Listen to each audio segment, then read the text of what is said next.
Hey minions, welcome to Crank It Up. I'm Jim Price, and on this episode of King of the Hill, I want to talk about the Red Trooper of the Mega Troopers.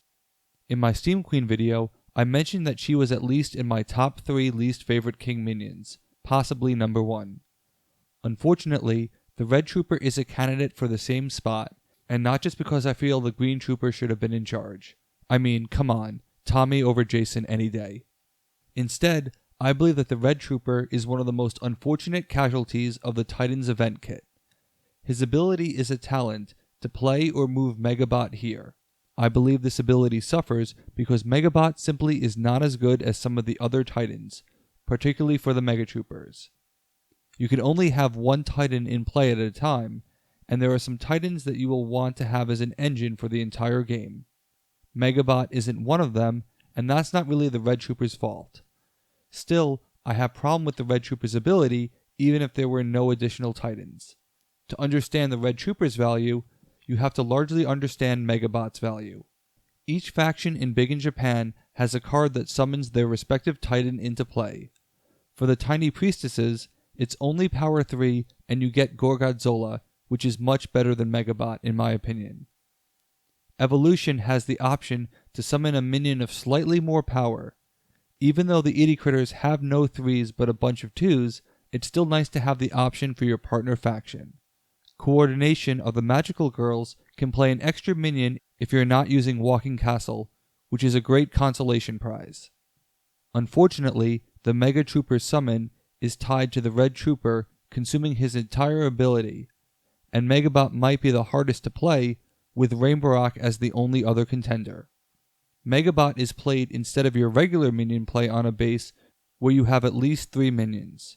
Normally, this would mean playing Megabot on turn 4 because the Mega Troopers only have one card that nets them extra minion play outside of specials. 4 turns in Smash Up is an eternity, and because of Megabot's ability, it would only be plus 3 power for the purpose of breaking a base. There are 2 copies of 4 Megabot, but that only reduces the minion count by 1. So for the Red Trooper to bring in Megabot in a single turn, there is certainly value in that, but that value has been hit hard by the presence of better Titans elsewhere. Red Trooper also has the ability to move Megabot to his current base, but I find this to be deceptively useless. The first question is, how did Megabot come into play? If the Red Trooper had played Megabot, then Megabot would already be at the same base. Instead, Megabot must have been played elsewhere with its normally stringent entry abilities, which begs the question of why you aren't trying to win that base instead, given you've already invested 2 or 3 minions there. That is substantial power creep that your opponent can utilize to their advantage, so it's better to try to finish that base off. The more likely scenario is that the Red Trooper himself was moved, since there are a few cards that can move Titans, and this is probably done by your opponent, since the Mega Troopers cannot move themselves. This means that the Red Trooper probably doesn't have many allies on that base, and therefore Megabot won't provide much power to break a base on your turn. Megabot can still move over before the base scores, so unless the pull is initiating a clash of Titans or supplying a lot of power, this ability has limited use. In fact, I wonder if the Red Trooper would have been better off having the opposite ability to move Megabot from this base. By moving Megabot to the Red Trooper's base, you are probably scoring the base, so you'd lose your Red Trooper and your best chance at replaying the Titan. But, if you instead pushed Megabot elsewhere to score a base, you could immediately bring it out again next turn because the Red Trooper is still in play. This leads me to conclude that the Red Trooper's primary value is not in summoning Megabot, but resummoning. This would be enhanced greatly by being able to send Megabot out to finish off bases on your turn, rather than reacting to others, which may not be enough of a cushion. Worst of all, the Mega Troopers lack the extra card plays to justify a 2-base strategy.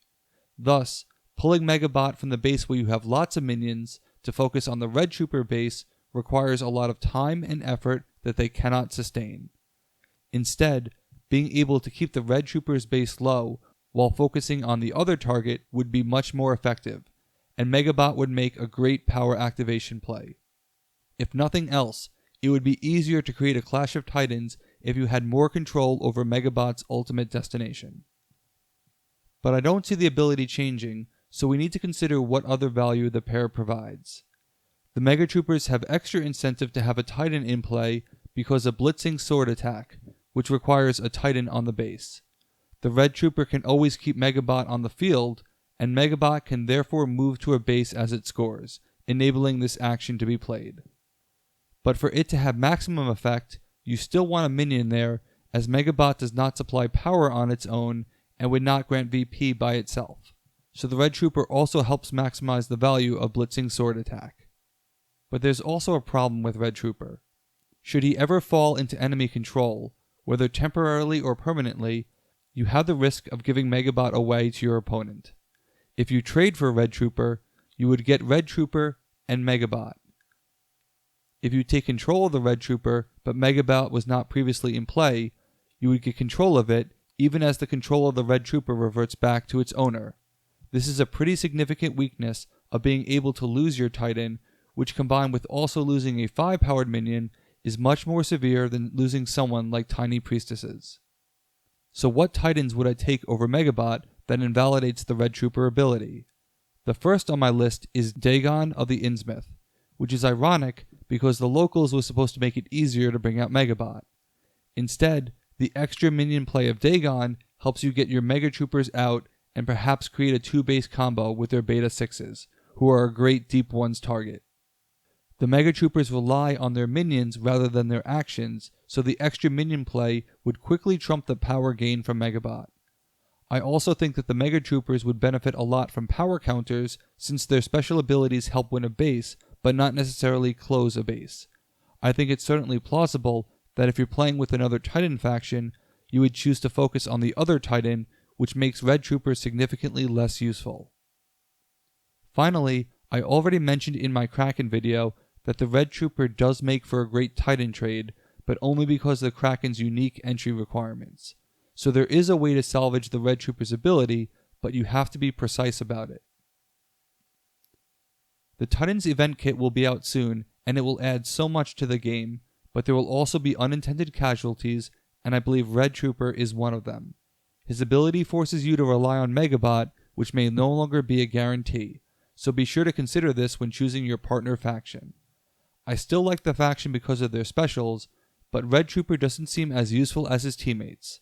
It's about time that the Black Trooper had a chance to shine, because I always did like his axe. How do you think the Titan's event kit has affected the Red Trooper? Let me know in the comments. That's it for this week. Thanks for watching. Be sure to like and subscribe. Let's shut it down.